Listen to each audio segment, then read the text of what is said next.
So there are many possibilities inherent in 21st century literacies. One of those possibilities comes from the expanding definitions of literacy.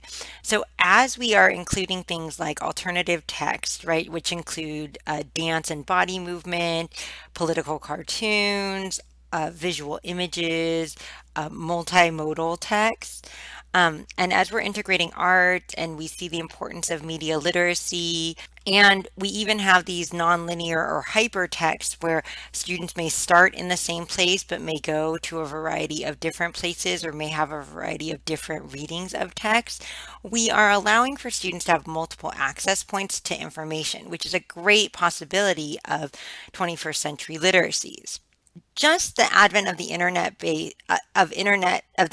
itself means that there is so much more information out there for students to gain, and it's all at the touch of their fingertips or within their phones. And this is so different than when many of their parents were growing up and they had to go to the library, they had to go to a source to find things and they may not have been able to find them. Now the internet makes so much available for students, and it makes things available for us too. So we're able to find more reading level or content appropriate material for students, which is exciting, as I talked about in the first half of lecture, in terms of differentiation and being able to find things that are appropriate for the students that are in our classrooms. But the possibilities necessitate some 21st century literacy skills. As we think about the expanding definitions of literacy, we want to think about how students navigate these new forms of literacy. How do we teach these new forms of literacy, and how do we help them to draw upon both their literate strengths while developing academic literacy, which is still very important even in the 21st century world? In terms of internet-based sources, how can we teach students to be critical of what they read on the web and evaluate bias, reliability, and validity? So it's not just that they can find things, but how do we teach them to distinguish between fake news and alternative facts and actual scientific studies? A lot of stuff out there on the internet seems very reliable, it seems very credible, and yet it's put out by sources that are very biased, that don't have strong studies behind them, that may not be reproducible or valid in other ways. And so we really have to teach students how to dig deeper when they're looking on the internet. When we think about our own ability to access reading level and content appropriate material for students, one of the big questions is, how do we find it as teachers? So, how do we spend enough time finding reading level and content appropriate materials but not overwhelm ourselves? And then in terms of citation plagiarizing and evolving sources, this is something that happens a lot with internet-based sources. So how do we help students to keep track of their sources and actually cite information correctly so that they're not plagiarizing from various internet sources and they're able to find where they got their information from? So that leads to some technology-based issues that can be caused if students don't have these skills in relation to these texts. They also can be issues that just happen because technology exists. So one of the things is that many of our students are digital natives. However, we still have digital novices, and we may be digital novices. And this dichotomy is kind of a false dichotomy anyways.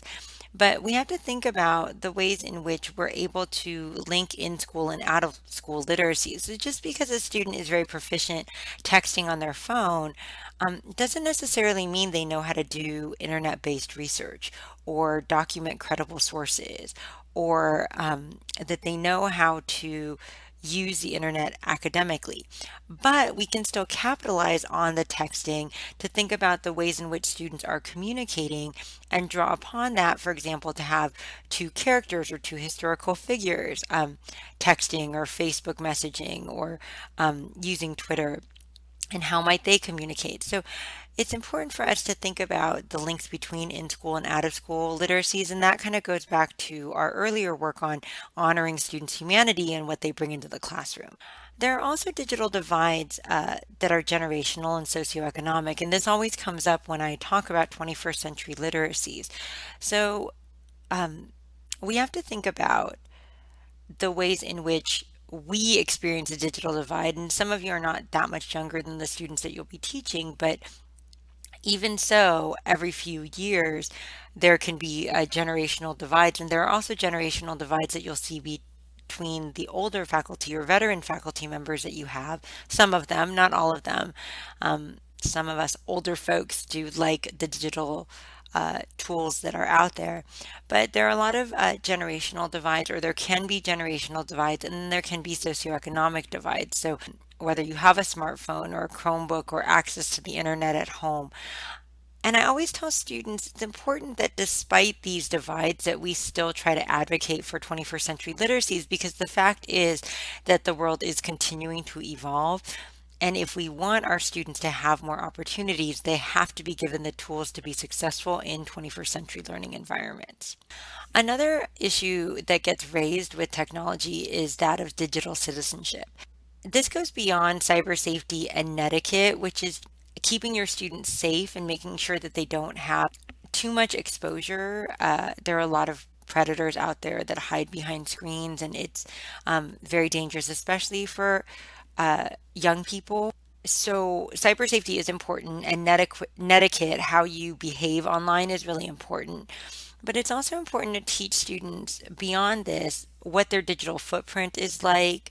You may have read about the Harvard students who got their admissions revoked after a secret Facebook group was exposed, or about social media profiles being looked at as in admission decisions for colleges, but also for jobs and things like that. So, teaching students that when things are on the web, they are public, even if they're secret or safe. And then also thinking about moving from the idea of acceptable use and what is acceptable, which is very top down, and this is what you can do, to really embracing the idea of responsible use of technology and empowering use of technology. So, how can technology be used as a tool to empower students to actually go beyond what they might do in without the technology? And some of the frameworks, this makes me think of the SAMR framework. Some of the frameworks that we'll be talking about, or that will be in the other part of this lecture, or the other resources that I'm attaching on Beachboard, we'll talk about kind of the ways that we can move in that direction. And then also there are technology-based issues around evolving technology tools.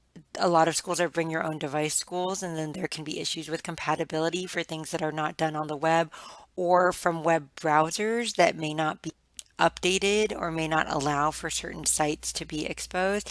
And then there's also issues with access in schools, both in terms of firewalls and in terms of having all students be able to access a network at a similar time, or enough students, like the slowing of the speed of the capacity of the network and things like that. And so as we continue to evolve, and as tools themselves continue to evolve and websites evolve, we're evolving so quickly that a lot of times schools have a hard time keeping up because it's just hard to replace things that quickly. And so these are some of the issues that can come up when we start integrating technology.